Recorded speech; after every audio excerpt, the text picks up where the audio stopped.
Hai semuanya, gimana kabar kalian? Semoga selalu dalam keadaan baik. Jadi welcome back di segmen analisa kripto. Di video kali ini kita akan membahas requestan dari Mas Taufik Pamungkas.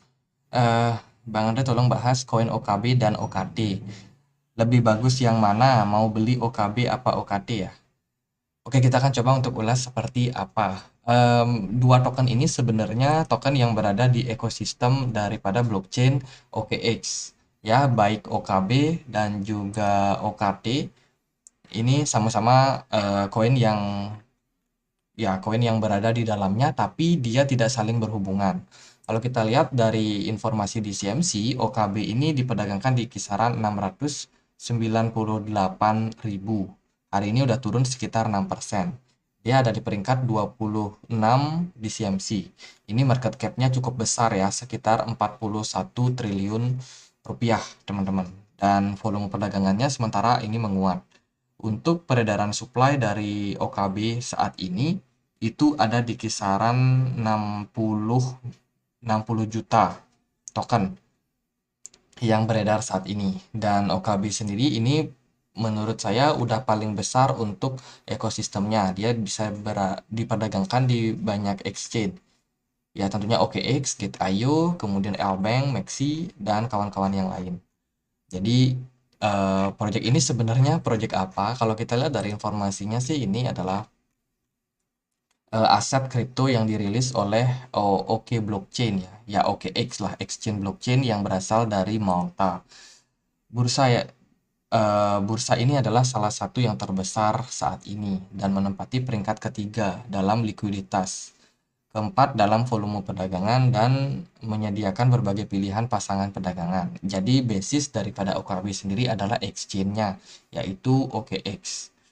Nah, lalu OKC token atau OKT ini apa? Jadi kalau kita lihat sih hari ini dia sepertinya baru rilis.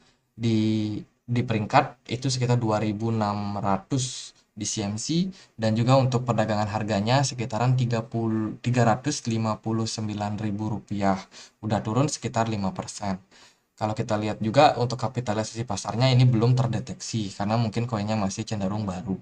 Supply maksimumnya ada di sekitaran 41,9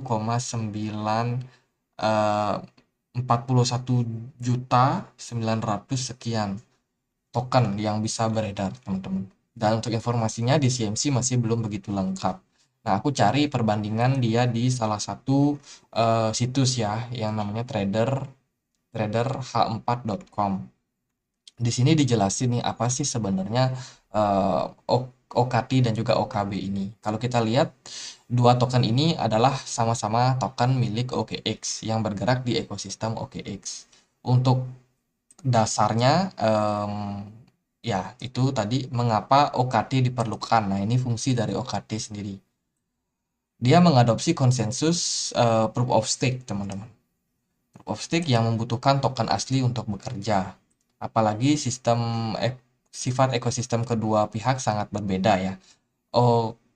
Oke blockchain berfokus pada teknologi, sementara OKX berfokus pada transaksi. Jadi ini ada dua ekosistem yang berbeda, dua fungsi yang berbeda di dalam satu ekosistem.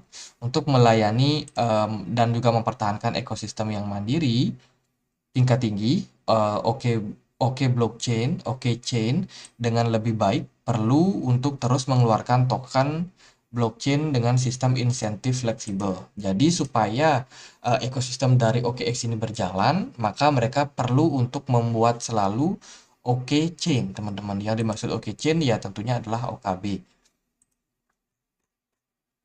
Ya, OKB ini termasuk Oke chain. Jadi dia perlu untuk cetak terus nih supaya bisa dapat yang namanya insentif. Makanya di sini kita lihat supply maksimumnya itu nggak ada ya.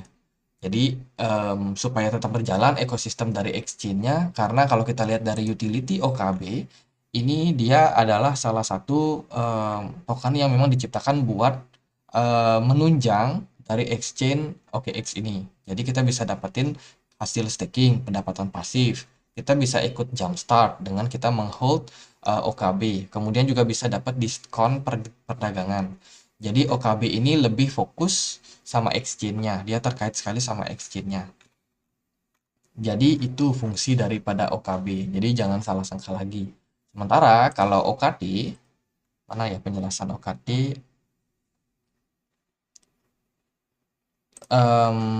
Ya itu tadi sih, kalau penjelasan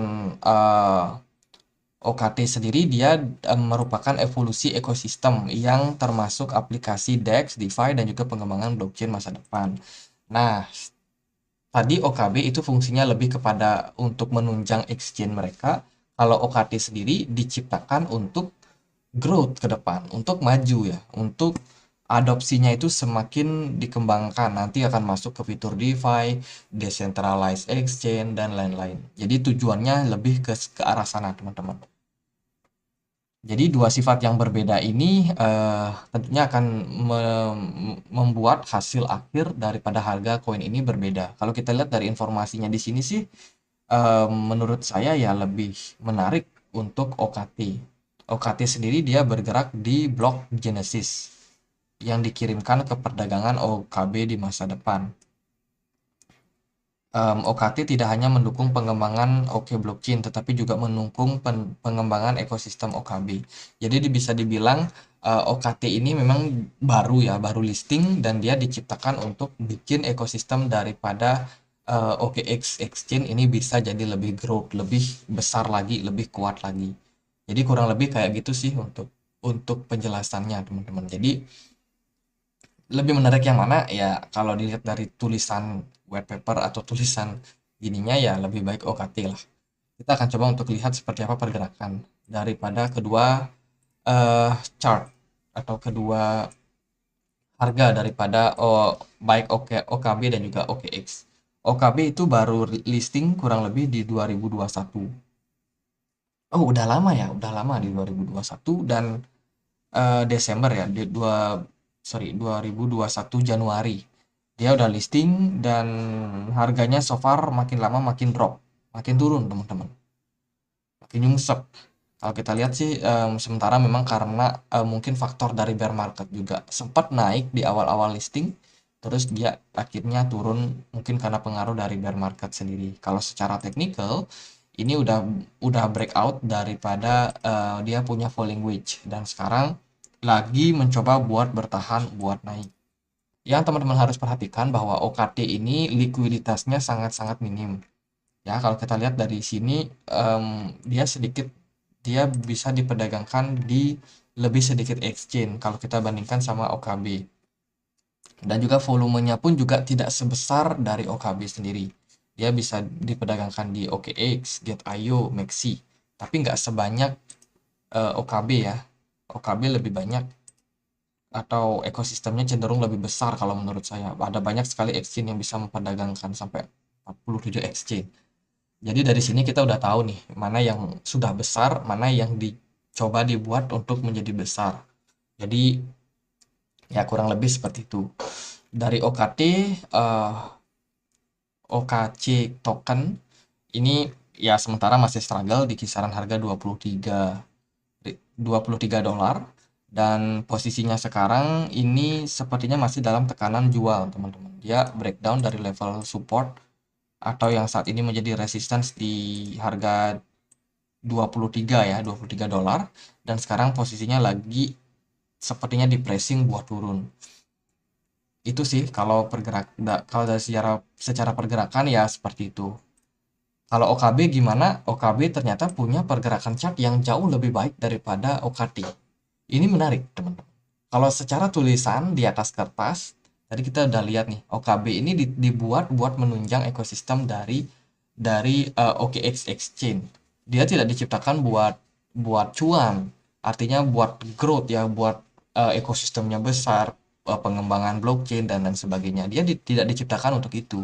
Tapi OKB token ini justru diciptakan buat hasil staking, buat dapat diskon perdagangan, buat ikut jumpstart. Dan ternyata realitanya harganya cenderung lebih tinggi. Ya, harganya terus growth all the time, teman-teman. Jadi ya itu, teman-teman. Dan satu lagi yang kita belum bahas ya. OKB ini ada fitur burn-nya. Sementara udah 17,8% token yang sudah di buyback atau di burn buat OKB. Sehingga ini mungkin bisa menjadi pertimbangan juga kenapa harganya terus grow. Jadi Ya, ini ada satu hal yang unik teman-teman kalau kita perhatikan ya. OKB token harganya justru terus menguat padahal ini koin tidak diciptakan buat growth. Sementara dari volume perdagangannya kita lihat di sini kecil banget ya, di perdagangan sementara ini kecil sekali teman-teman. Ya, tidak sebesar yang terjadi di 2021. Jadi semoga teman-teman bisa memilah informasi yang saya bagikan ini karena ada dua ketidaksinkronan antara tujuan dan juga realita. Jadi ada mix and match yang terjadi. Jadi ya kalau kita lihat dari segi pergerakan chart ternyata OKB lebih baik, tapi dari segi prospek tujuan diciptakannya OKT lebih baik.